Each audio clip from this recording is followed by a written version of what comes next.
Барлықтарыңызға сәлем. Бүгін мен сіздермен бірге қаттама нан пісіремін. Ол үшін бізге ұн, жылы су, сұйық май, тұз керек. Мұнда мен суыма сұйық май мен тұзды сразу араластырып алдым. Енді жұмсақ қылып қамыр илеймін.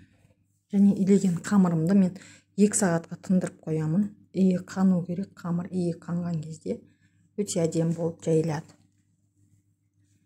Міне осылай 3 күлшеге бөліп алдым. Енді осыларды жұқалап жаямын. Үшеуін бірден жайып қоямын. Сөйтіп сары майды қыздырып алам ертіп. Осылай жайылған бірінші қамырға жағып шығамын. Соның үстінен екінші жайылған қамырымды төсеп, тағы да сары майымды жағамды. Үшінші қамырымды төсеймді. Тағы да сары майды жағып, осылай ораймын әдемілеп рулет қылып. Ол рулеттерімді кішкентай күлшелерге бөлемін. Және осы бөлінген күлшелерді холодильникке 1 сағатқа қойып алам. Жарты сағатқа қойып алам. Пісіретін кезде осылай жұқалап жаямыз.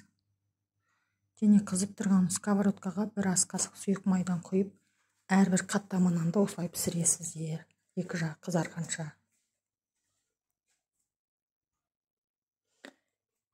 Міне бір жағы қызарды. Енді екінші жағын аударамыз.